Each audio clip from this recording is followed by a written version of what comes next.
It was tough in South Africa at the time when I grew up. Black people were not supposed to play music. They're supposed to go and work in the mines. And they didn't believe that black people could even compose and play anything. The regime in South Africa made it impossible. They did everything to make it impossible for us. Not just as musicians, but as human beings. They had to run and suffer under apartheid. They were extraordinary people.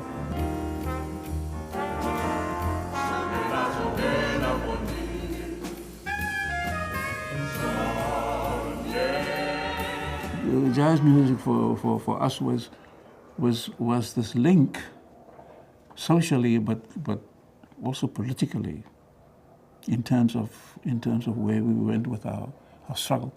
We're still creating this concept.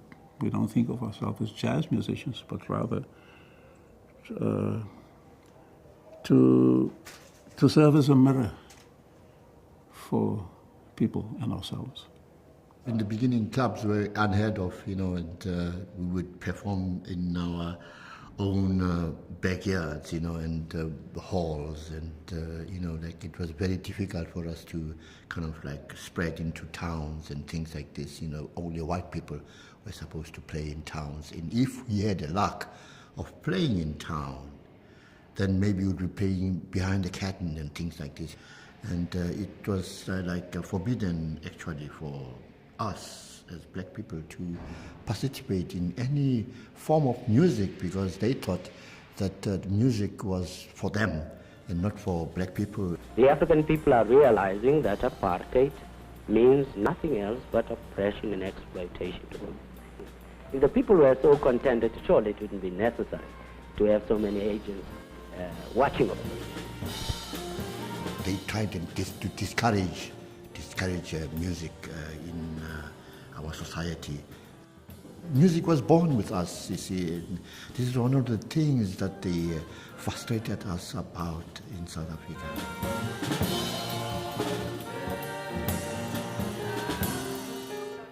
We had to play to segregated audiences. We were arrested overnight, thrown in jail for playing the music. At one point, they even told me they told me who I should play with, what race group I should play with. And then they passed a law that whenever I had a concert, I had to go to the local magistrate and get a permit of who was going to play in the band.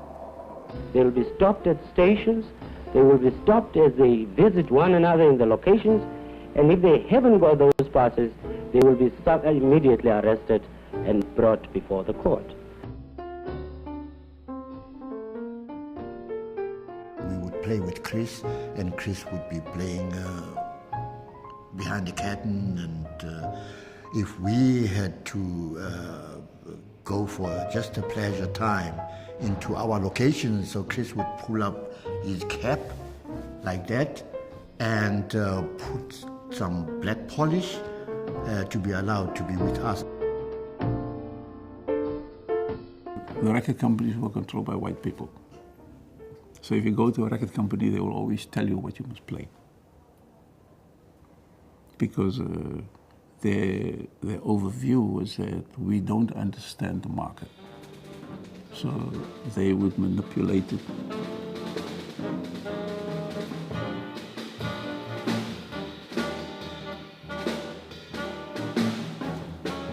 We were in Cape Town. It was the time of the so-called Soweto uprising. And we were in Cape Town recording. I'd written about 5, 6 other compositions. And we were recording this. And then we had a break. It was about 5 minutes. We could take a break. And there was an old piano. We were recording on a grand piano. And there was this old upright piano. So I went to the piano and said, tang, tang, ding, tang, tang, tang, tang. That was the first sound that came.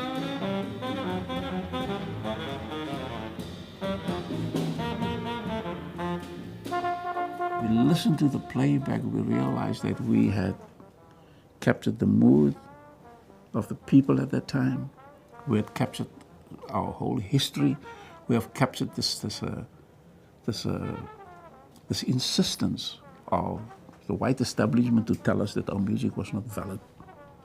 So we made some copies and we played it over the loudspeaker. We sold 40,000 in 2 weeks over the counter with no covers or anything, right? Because and the people responded. And we realized that we were interpreting what was happening. Because you go out of this recording studio, wherever we go, into the townships, they were shooting people down. Our relatives, our friends, our family. I mean, it was physically, you were shut down.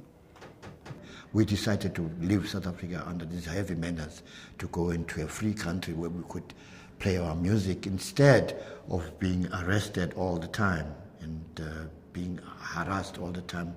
You know, we came over here to kind of like preserve the music that they were trying to kill. We were very young when we split from South Africa. We were really, really under our parents' guidances and things like that. You know, like when we split from South Africa, we split from our mothers, from our fathers, from our families, you know, out here in the cold, you know, and it was very difficult to adjust. They came in '65 to London. They were in Europe before that. They went to Antibes in 1964. They were invited. That's how they got out of South Africa, which was quite a feat. You know, you just didn't get passports for black South Africans.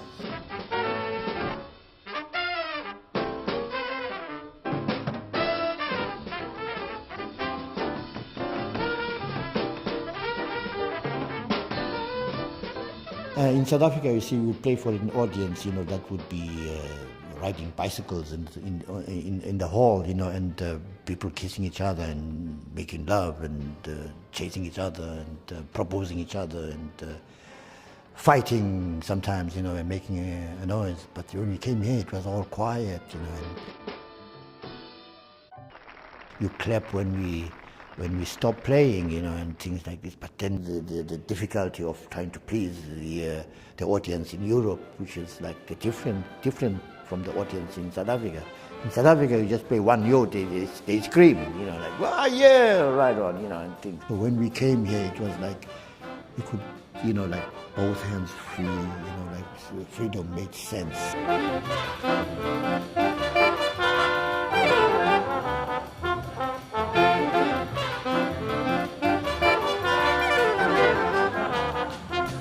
Mandela was always on our heads, you know, and people like Steve Biko.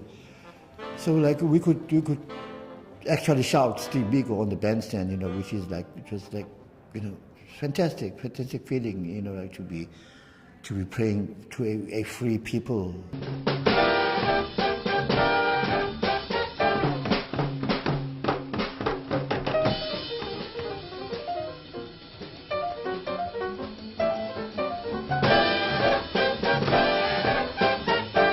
I would describe their style as purely African jazz, pure African jazz. If you get amongst a group of South Africans and they're talking their different languages, it's like you're in the middle of a band. It's so musical and rhythmic. And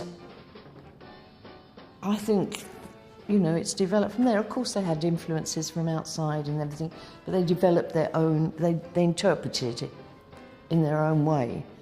And it has such life, such joy in it. There isn't a musician around, I wouldn't think, who isn't influenced by that.